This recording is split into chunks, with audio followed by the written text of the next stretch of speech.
Eu acredito, provavelmente a gente vai ter tempo para falar sobre isso, não sei, né? Provavelmente, mas eu já estou deixando aqui a pista. Eu acredito que o anticristo ele será um descendente de Ismael, um muçulmano, que perseguirá os judeus e os cristãos, aqueles que receberem Jesus durante o período da tribulação, porque muita gente vai se converter. Durante a primeira metade da tribulação, nós teremos 2 homens poderosos na terra, que são chamados de as 2 testemunhas de Deus, que são 2 profetas, a exemplo dos profetas do Antigo Testamento, porque as coisas que eles fazem são muito semelhantes às coisas que eram feitas por grandes profetas da Antiga Aliança, como, por exemplo, Elias e Moisés. Eu sei que essa questão das 2 testemunhas é bem debatida no meio cristão. Quantos aqui já ouviram falar sobre as 2 testemunhas? Vocês já sabem quem são?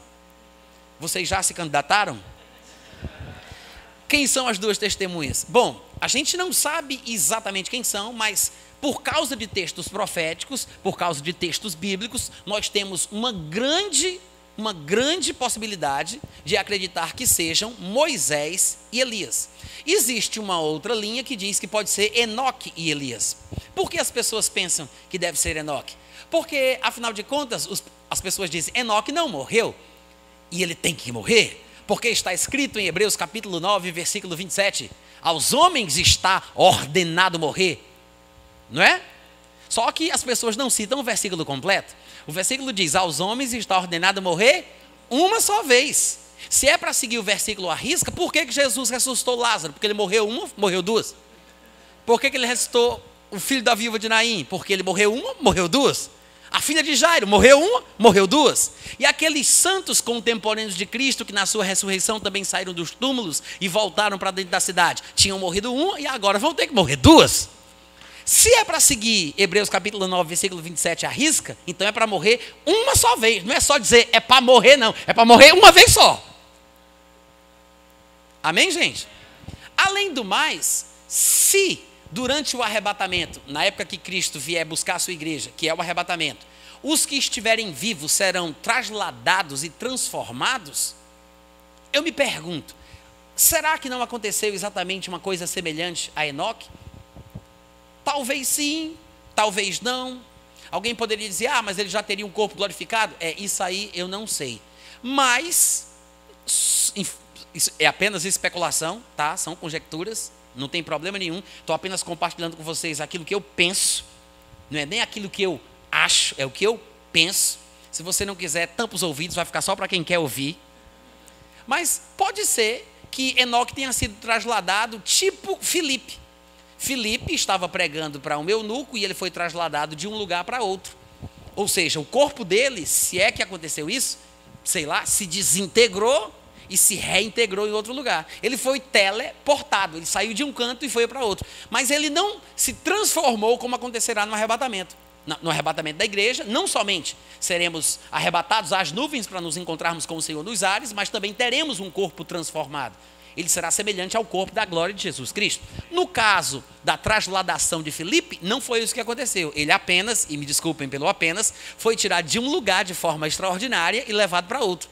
Será que o que aconteceu com Enoque não foi tipo isso? Ainda que ele não tenha recebido um corpo glorificado, ele foi tirado do primeiro céu, aqui dessa região atmosférica, e foi levado para o terceiro céu, lá onde está o paraíso?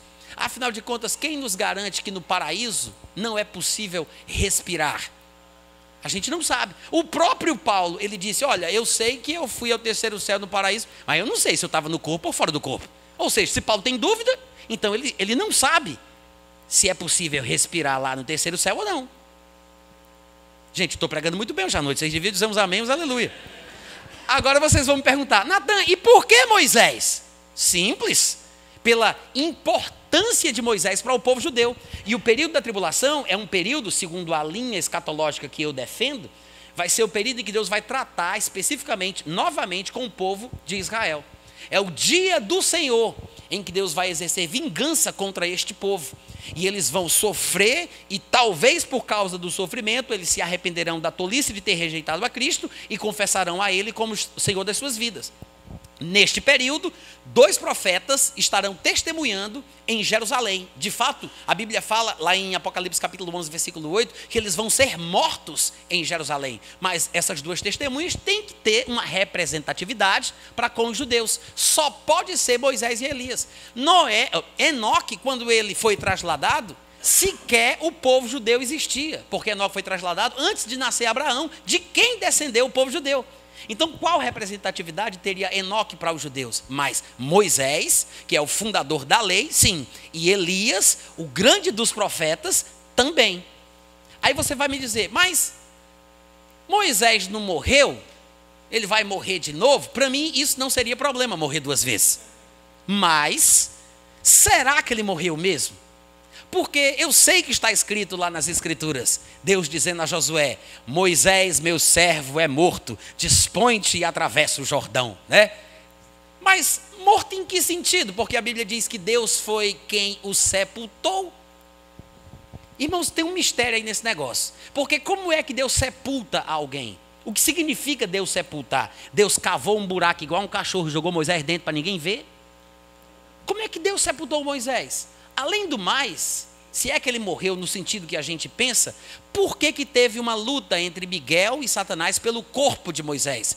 Será que essa luta era pelo corpo morto que entraria em decomposição? Ou pelo corpo em relação à morte?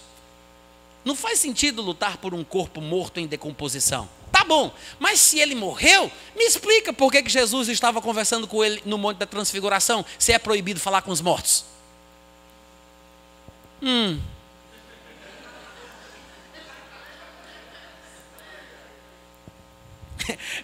Eu deixo o versículo para a meditação da igreja. Moisés e Elias, né? Não por acaso. Então, eu, particularmente, sou tendencioso a pensar que as 2 testemunhas, os 2 profetas serão Moisés e Elias. Pela importância, pelo significado deles para o povo de Israel, porque esse tempo será um tempo voltado para o povo de Israel. Eles estarão testemunhando em Jerusalém, fazendo milagres exatamente como Moisés e Elias fizeram, e assim por diante. Então, durante este período, haverá pregação do Evangelho.